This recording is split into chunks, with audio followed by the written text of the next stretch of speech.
नमस्कार विद्यार्थी मित्रांनो, मी स्वप्नील भंडारे इन्फिनिटी अकॅडमीच्या यूट्यूब प्लॅटफॉर्मवरती आपलं मनस्वी स्वागत करतोय. विद्यार्थी मित्रांनो, एक आनंदाची बाब घेऊन आलेलो आहे. एक अपडेट अशी आहे की महत्त्वाची भूमी अभिलेख विभाग जो महाराष्ट्र शासनाचा महसूल विभागाअंतर्गत हा विभाग येतो आणि त्या विभागामध्ये जवळजवळ 1500 पदांची भरती या ठिकाणी केली जाणार आहे. विद्यार्थी मित्रांनो, आता या संदर्भात एक महत्त्वाची बातमी आहे आणि एका एजन्सी मार्फत या ठिकाणी ही भरती राबवली जाणार आहे आणि आपल्या या जिल्ह्यामध्ये कोणती एजन्सी काम करते त्या एजन्सी मार्फत तुम्हाला त्या ठिकाणी नियुक्ती दिली जाणार आहे. मग तालुका वाईज या ठिकाणी तुम्हाला रोजगार उपलब्ध जर झाला तर तुम्हाला तुमच्या गावाच्या आसपास कुठेही त्या तालुक्यात काम करण्याची संधी मिळणार आहे.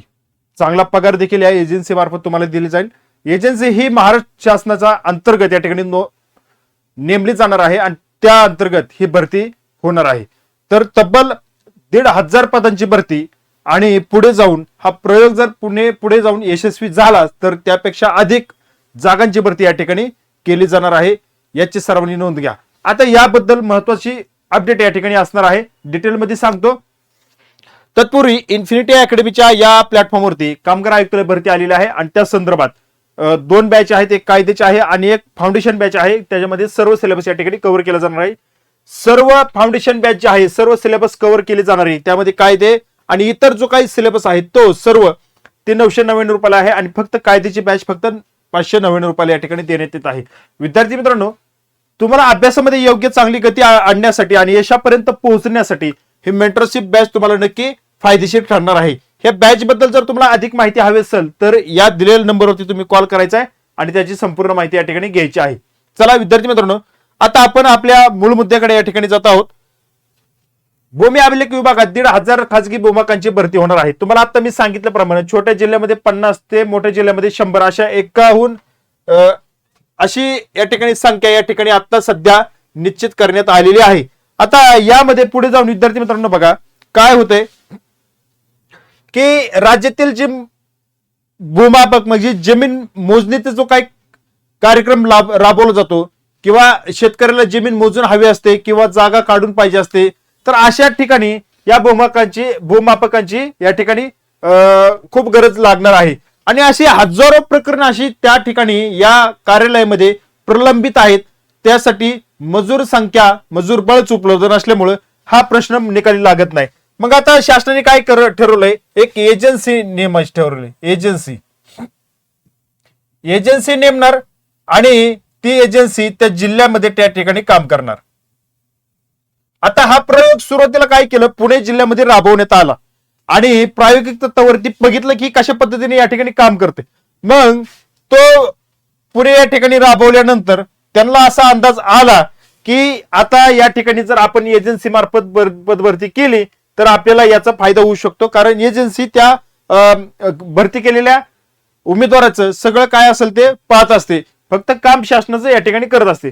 मग आता यानंतर सगळ्यात महत्वाचं, आता या ठिकाणी नेमले यांनी एजन्सी मार्फत या ठिकाणी नेमल्यानंतर काय होतं विषय, त्यांना काय माहित नसतं. माहित नसल्यामुळे त्यांना काय केलं जाणार आहे, प्रशिक्षण दिलं जाणार आहे. प्रशिक्षण कुठं दिलं जाणार आहे, छत्रपती संभाजीनगर.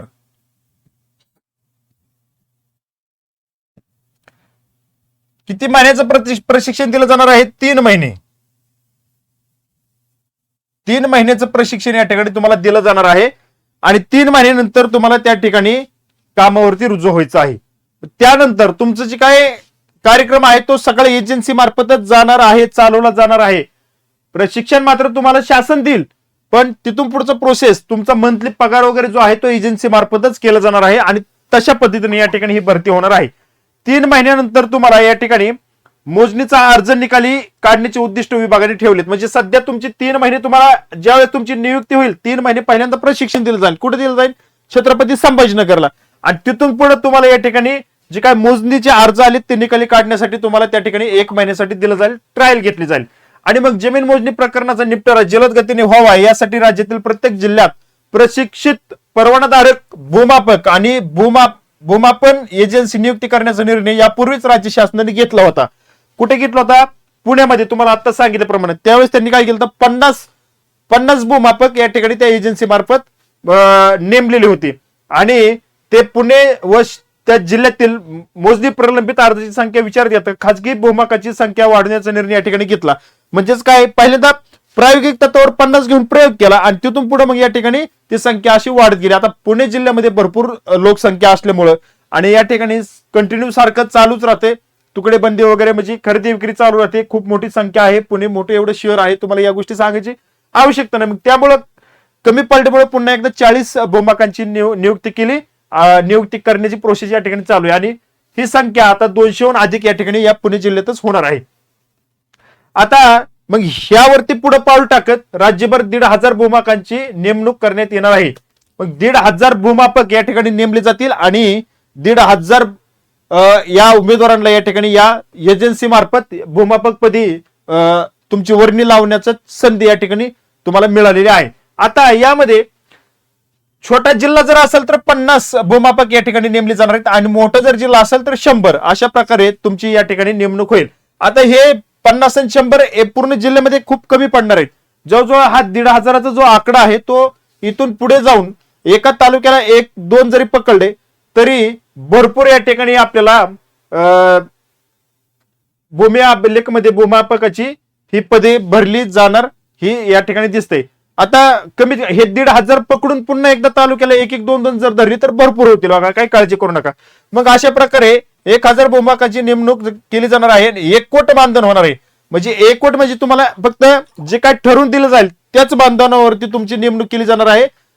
मानधन पुन्हा एकदा वाढवलं जाणार नाही, असं एकवट मानधन त्याचा या ठिकाणी आपल्याला अर्थ काढता येतो. बघा, जमाबंदी आयुक्त डॉक्टर शैलेश नवाल यांनी या ठिकाणी याची माहिती दिली. त्याची नियुक्ती करणे, त्यानंतर त्यांना छत्रपती संभाजीनगर केंद्रामध्ये प्रशिक्षण देणे आणि 3 महिन्याचे प्रशिक्षण दिल्यानंतर त्याला प्रत्यक्ष काम दिले जाणार आहे आणि त्यास किमान 3 महिन्याचा कालावधी लागू शकतो असा अंदाज आहे. आता 3 महिन्याचा कालावधी म्हणजे लगेच नियुक्ती होणार नाही, त्याला 1 महिना 1.5 महिना जाईल, त्यात नियुक्ती होईल. तिथून पुढे 3 महिने प्रशिक्षण, तिथून पुढे तुमचं काम या ठिकाणी चालू होणार आहे. परंतु जाऊन द्या, कशी का होईना आपल्याला या ठिकाणी काम करण्याची संधी आपल्याला मिळत आहे. पुढे जाऊन न जाणं हे अनुभवाच्या जोरावरती परमनंट देखील होऊ शकतात. जो तो काही न्यायालयाचा निर्णय तिथून पुढे येईल तो येईल. एजन्सी किती पटीमध्ये निर्बंध घालते त्यावरती ह्या गोष्टी सगळ्या अवलंबून असणार आहेत. गव्हर्नमेंटचा त्यामध्ये काय हिस्सा असणार आहे हे देखील तुम्हाला सगळ्यात महत्वाचं ठरेल.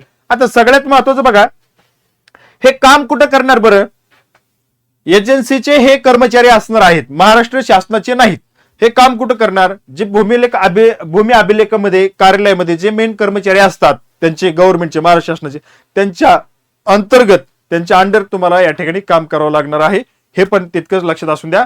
ज्यावेळेस तुम्ही या ठिकाणी एखाद्या ह्याची मोजणी करता, ते फायनल त्या ह्याच्यावरती जी काय ही मोजणी झाल्यानंतर त्याचा फायनल जो काय सही असेल ती महाराष्ट्र शासनाच्या कर्मचाऱ्याचीच असणार आहे.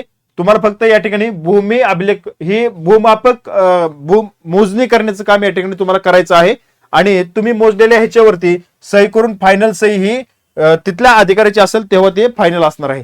चला, अशी एक अपडेट आहे की जेणेकरून महाराष्ट्रातील तमाम स्पर्धा परीक्षा करत असलेल्या किंवा नोकरीचे शोधत असणाऱ्या विद्यार्थ्यांसाठी एक सुवर्ण संधी पुढच्या काळामध्ये ठरणार आहे. लक्ष ठेवा, कारण अशा ज्या भरती होतात या भरती एजन्सी मार्फत होणाऱ्या भरती शक्यतो आपल्या ग्रामीण भागातील विद्यार्थ्यांपर्यंत याची माहिती पोहोचत नाही आणि म्हणून या ठिकाणी हा आवर्जून मी व्हिडिओ या ठिकाणी घेतलेला आहे, जेणेकरून तुम्ही तुमच्या या बांधवांपर्यंत पोहोचवा आणि तुम्ही या ठिकाणी या सेवेमध्ये रुजू व्हा. या ठिकाणी थांबतो, भेटू पुढील अपडेटमध्ये.